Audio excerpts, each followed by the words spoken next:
Good morning everybody, and welcome. Welcome to Essex Church and to this community of Kensington Unitarians. It's early in January in the year 2024. The sun's shining here in London, but it's a chilly, chilly day. And I'm offering you a warm welcome to those of you here in person and those of you joining us online. If we've not met before, I'm Sarah Tinker, and it's a pleasure to be with you. Now, this may not have dawned on you, but at this very moment, we could be in Oxford Street getting ready to do some New Year's sales shopping. We could have headed out to those January sales, and yet we've chosen to be here. And I wonder if that's because we know that there is much in life that money can't buy, and that there's much in life that is actually priceless. Here, I think we're valuing community. We're valuing the deliberate choosing of joining together with others, knowing that together, we can achieve something different than when we're on our own. So we're going to spend this hour together creating this time in which to open ourselves, what might we say, opening ourselves to the power of transformation, to fresh insights and new ideas. Because religious community offers both comfort and challenge. That opportunity to see our lives from new perspectives and fresh points of view. And a Unitarian community like ours, well, it's not going to tell us what to believe or what to think, but it will remind us that life is precious. Life is precious, and all are equal. And that what we say and what we do and how we choose to live our lives, that can really make a difference. So let's be open to that possibility of transformation this morning. And let's take a moment now to allow ourselves to settle whatever journey we've had to be in this moment. Let's do what we do to arrive fully in the here and the now. And having made that choice to be together today, let's make a connection with ourselves, with one another, and with that which we hold to be divine, that which is of greatest worth, the God of our hearts and our understanding.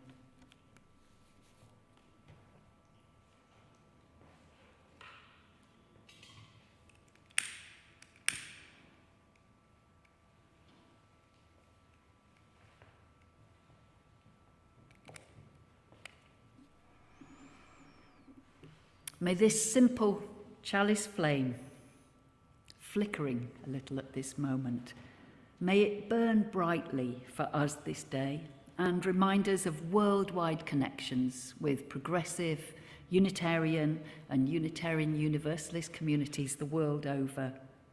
In India, Romania, North America, Burundi, to mention just a few of the places where that Unitarian Universalist flame of justice, liberty and love is lit.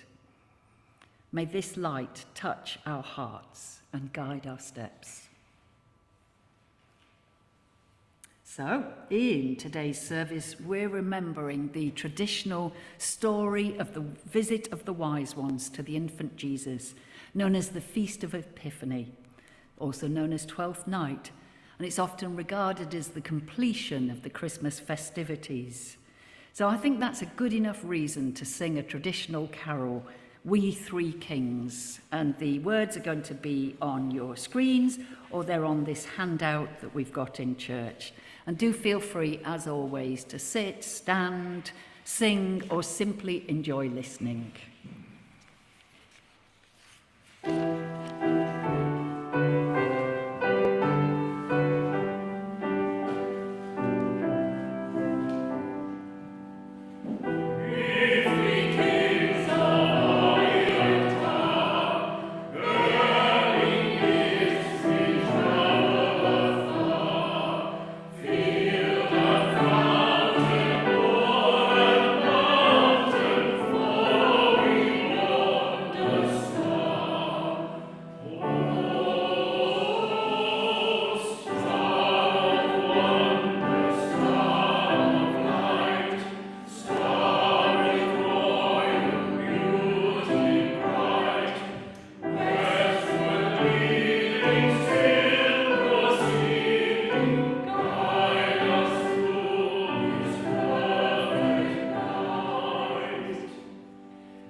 So we have a slightly different order today to the order of service now. So Brian has kindly offered to bring us our first reading today. Thank you, Brian.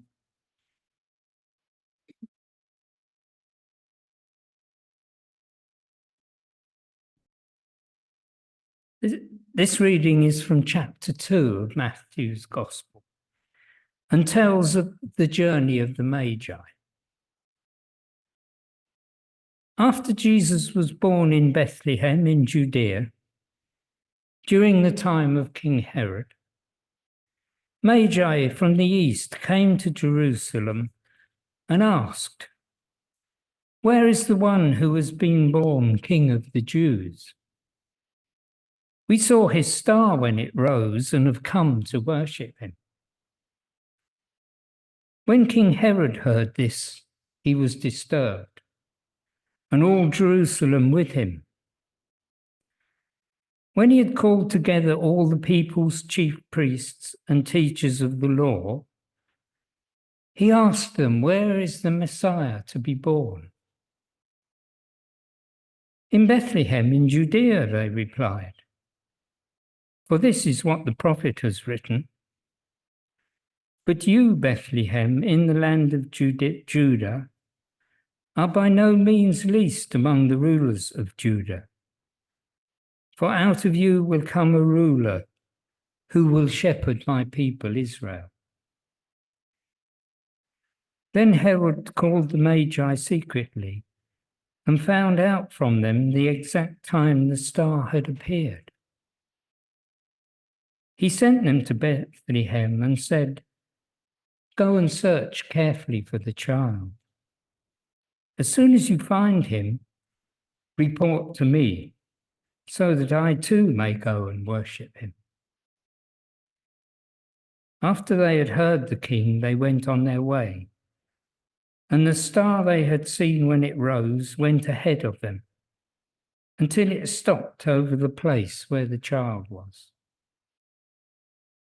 When they saw the star, they were overjoyed. On coming to the house, they saw the child with his mother Mary, and they bowed down and worshipped him. Then they opened their treasures and presented him with gifts of gold, frankincense, and myrrh. And having been warned in a dream not to go back to Herod, they returned to their country by another route.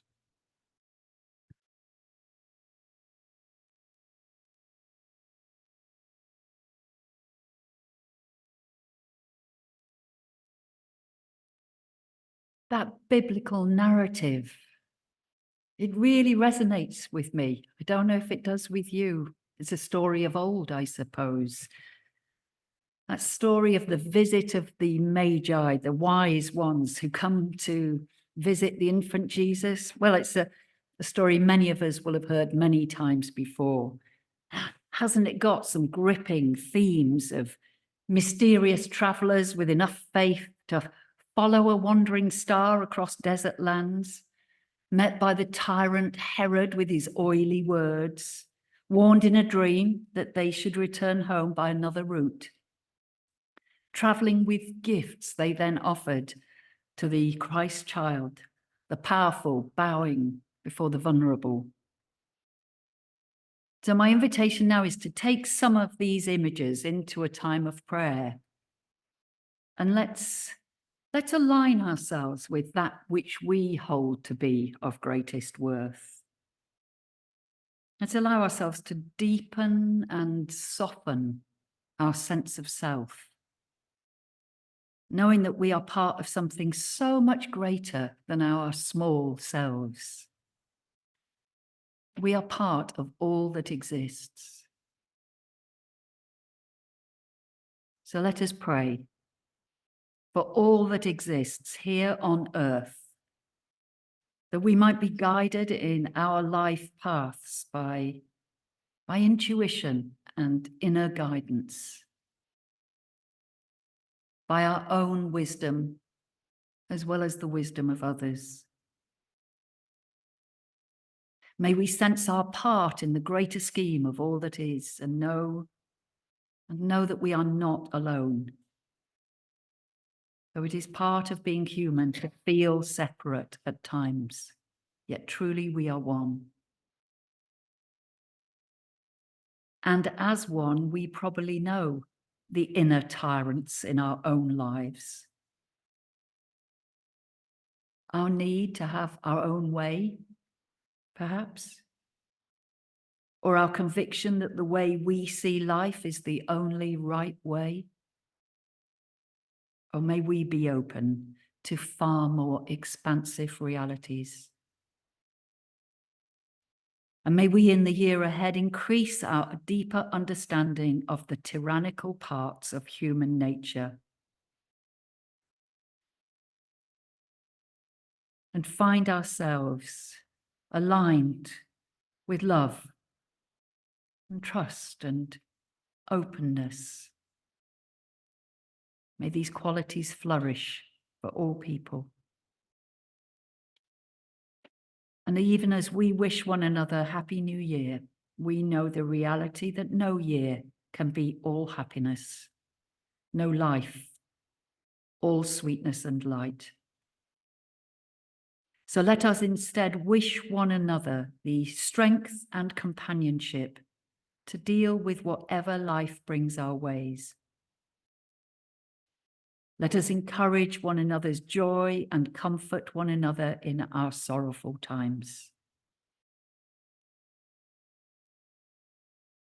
And let us pray for our human family, that we might work together to find healing for the issues of our world. And in that spirit now, in a short time of silence, let us each send our loving thoughts and prayers to people and places we know are in need of love.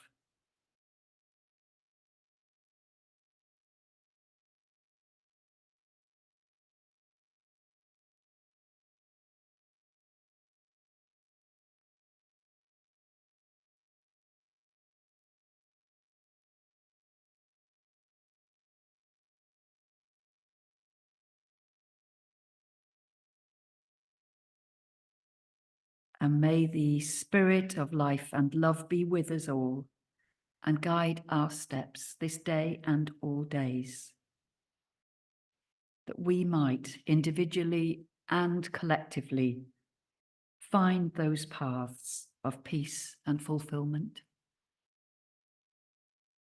Amen.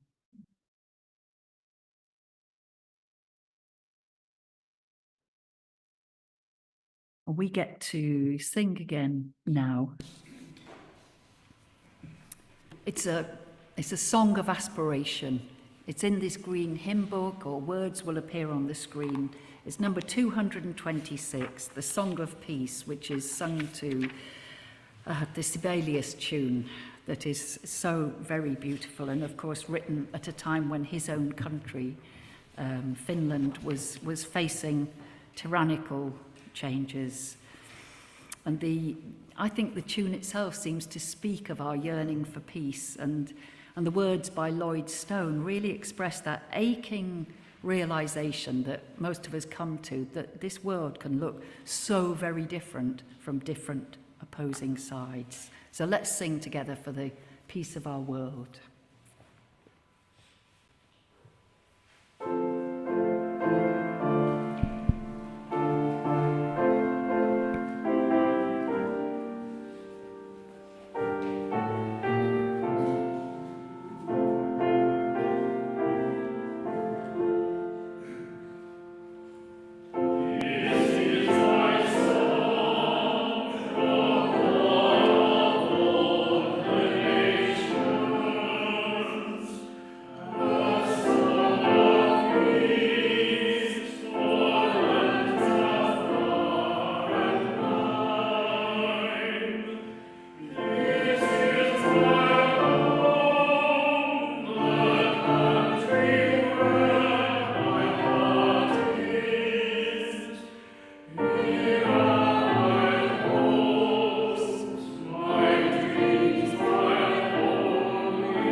So we're moving into the meditative time of our service now, and today's meditation invites us simply to rest in the moment. We'll have a few words to guide us into a time of shared stillness, and that'll end with a chime from our brass bell. And yeah, just settle yourselves as you best can, anything that works for you. Maybe putting down anything that you don't need in your hands, or maybe holding on to something that you do feel the need for. Maybe focusing for a little time on your body and that felt sense of being in a chair or wherever we are, with our feet and our whole body connecting us to the floor and to the earth beneath us, that bedrock of our being. Breathing in the air which sustains us, enjoying a softening of our gaze or a closing of our eyes, whatever feels comfortable for us. And in that stillness, resting in the moment, we might think of the Sufi mystic poet Jalaluddin Rumi's words, that as we start to walk upon the way or path, the way, the path appears. As we start to walk upon the way appears. Resting in the eternal possibility of each moment, let us imagine a path unfolding before us, one step at a time. Resting in each moment of now, in the fellowship of shared stillness, which will be followed by music and song.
Contemporary Scottish poet Liz Lochhead prefaces this poem, which she calls Spoken Song, with a line from one of Carol Ann Duffy's poems. It's a line that succinctly describes this time of year. These are the shortened days and the endless nights.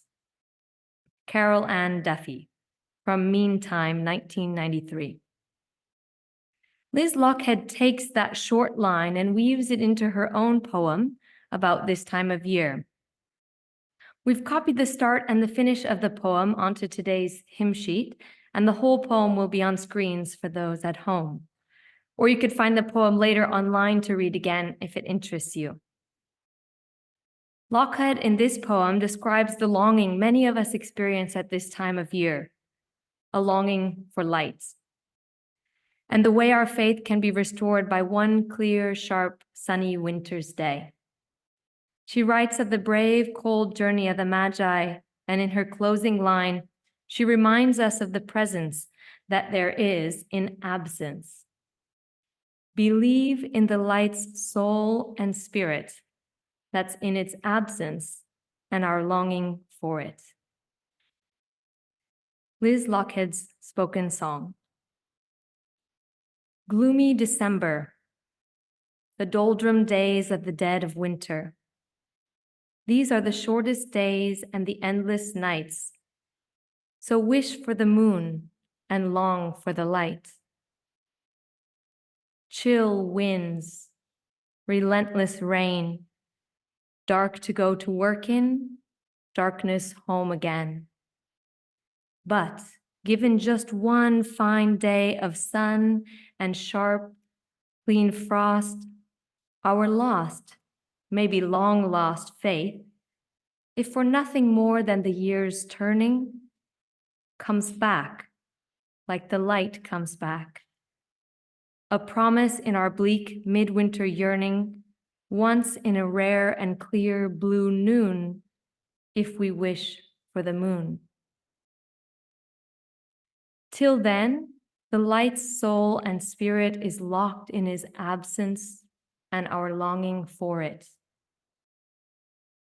Whether you believe with the Magi in their miracle, 3 kings bowed down low before the child of light, or whether we think them wise men on a fool's errand, their gifts useless, magnificent, precious, who came following one star and its faltering, gleaming till they came to the place. It was a brave as well as a cold coming. Yes. And whether it was a refugee waif or the Savior that was born, whether some shepherds on the night shift saw angels or a meteor storm, believe in the light's soul and spirit that's in its absence and our longing for it.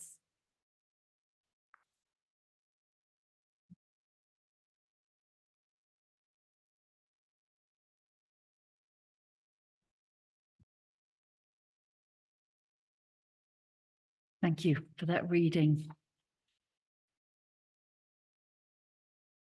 Yeah, we're in the time of shortest days and endless nights. And it's just the time, I think, when a light-bringing moment of epiphany would be most welcome, wouldn't it?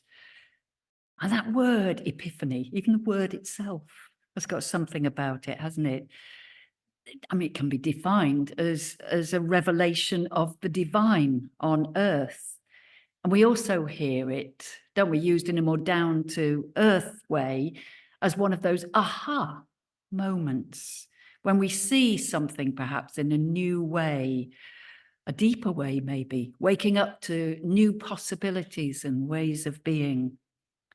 And it points, I think, to our very human capacity to make meaning, making meaning out of our experiences every step of the way. And we humans, we are prone to reflecting at times on the start of the year as we consider the year that's passed and the year that is to come is as good a time as any. And though these chunks of time are marked by the movement of our planet around its sun, yet we bring our own human meaning to that particular period of time. I really think these moments of quiet reflection and perhaps realignment are useful in our lives. This is a time when we might think about the metaphorical stars that have been guiding our steps. We can perhaps choose another path if that now seems more fitting. We might be considering what we actually find most valuable and what would have us bend our knee or disrupt our routines or give more deeply from within ourselves. We might become aware of a whole new path in life that's waiting to unfold before us if we could but make that first tentative step into territory as yet unknown. The heart, the essence of Epiphany is an openness to being disrupted and changed by experience, that potential for transformation in life. And you know, I reckon that's some area where we can perhaps be of use to one another. When life feels stuck or not clear which path to take or how to even respond to an event, well, let's remind one another that there are new ways to view this world, new ways to consider our existence. There's always more to learn and to be revealed if we can but pay attention. And as those ancient wise ones brought their gifts to a child laid in a manger, guided by a prophetic imperative that took them from the comfort of home to faraway lands, well, we too, in this year ahead, might we find ever more ways to bring our simple gifts to this world? So I'm going to close by reading an Epiphany blessing. And it's called For Those Who Have Far to Travel. It's written by Janelle Richardson. I don't know if you're aware of her work. She's a United Methodist minister. She's a marvelous writer, I think, and an artist. She works with spiritual themes and she generously makes her work available to us online. So you might enjoy finding this blessing and other pieces of hers to read. So in this piece, she's writing about the kinds of life journeys that many of us will know. You know, there's ones with the uncertain destination that life can sometimes shove us into, those challenging, maybe exciting, maybe fearful journeys that just require us to put one foot in front of another and keep our sense of faith, of hope, of possibility alive, despite everything. I've been keeping this blessing with me all week, and it's come to represent for me a worthwhile reminder, I think, that as I'm doing my own dealing with the troubles of our world, which I know you were all engaged with too. And it's been reminding me that as I face the troubles of our world, perhaps my task is really simply, but not at all simply, to keep a sense of hope and possibility alive and refreshed in me. So I hope that this reading holds some message for you too this day. It's a blessing for those of us, all of us, who have far to travel. If you could see the journey whole, you might never undertake it, might never dare the first step that propels you from the place you've known towards the place you know not. Call it one of the mercies of the road, that we see it only by stages, as it opens before us, as it comes into our keeping, step by single step. There's nothing for it but to go. And by our going, take the vows the pilgrim takes, to be faithful to the next step, to rely on more than the map, to heed the signposts of intuition and dream, to follow the star that only you will recognize, to keep an open eye for the wonders that attend the path, to press on beyond distractions, beyond fatigue, beyond what would tempt you from the way. There are vows that only you will know, the secret promises for your particular path and the new ones you will need to make when the road is revealed by turns you could not have foreseen. Keep them, break them, make them again. Each promise becomes part of the path. Each choice creates the road that will take you to the place where at last you will kneel to offer the gift most needed, the gift that only you can give, before turning to go home by another way. Words from Jan Richardson. And it brings us to our closing hymn today, which is called Wonder, and the words are on your hymn sheets or they'll be on your screen. And there was something I was going to tell you about this. I discovered that these words were written by a British poet called Alfred Noyes. And when I read it, I just thought, oh, yeah, he really touched something. I think reminding us perhaps of how little we actually know in life and how much there is to wonder at, which is not a bad way to approach this world, is it? In a state of wonder. Thank you, Evie.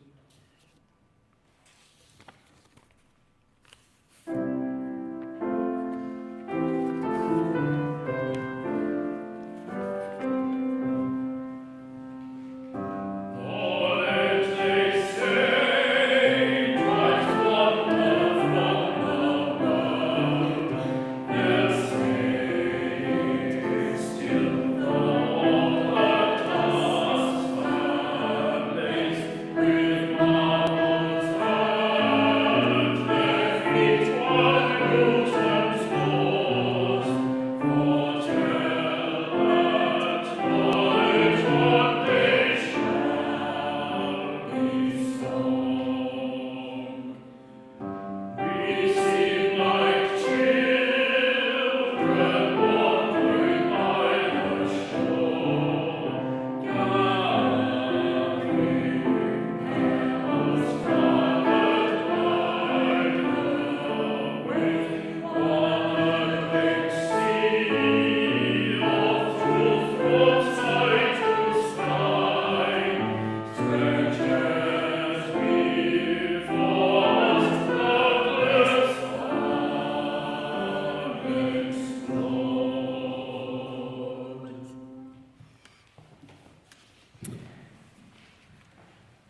So it's time now for our announcements. Ramona, thank you for tech hosting. Nothing would happen without you sitting there, pressing all the right buttons. Thank you, Janine, there online. Thank you for welcoming everybody and being there for them.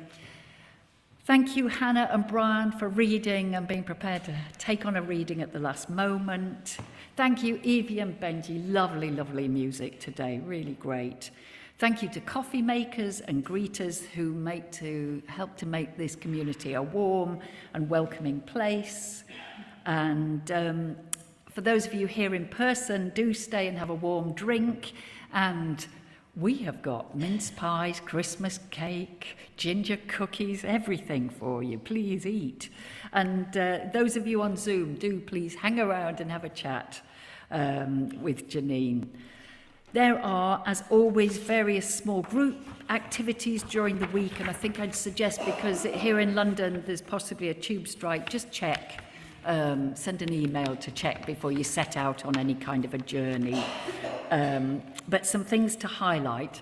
You don't need to get on a tube to enjoy the online Heart and Soul, which happens every Sunday and Friday. And this week's theme is habit and routine, which I think is probably a very useful theme for early January. So if you've not tried that before, or if you have, you'll be very welcome to just contact Jane and book in for that. What else have we got?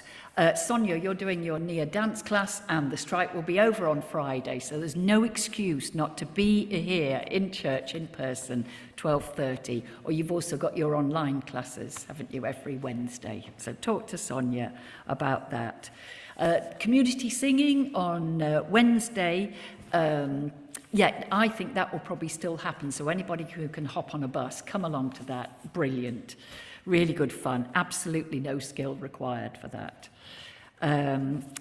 The induction service for Jane as our new minister, that's coming up on the 27th of January. It's going to be a lovely celebration, and of course there's always need for help with hosting, so if you can greet people or make a cup of tea and do some clearing up, could you let Liz or Patricia know, because every little bit of assistance gratefully received. And what else? We'll be here again next Sunday when Janine and the congregation are leading a service on new beginnings. And there's going to be a Sunday conversation after the service next week. So why not bring a sandwich and stay? I can't remember the timings of that, but they're on this order of service, I think. But yeah, chance to get to know people a bit better.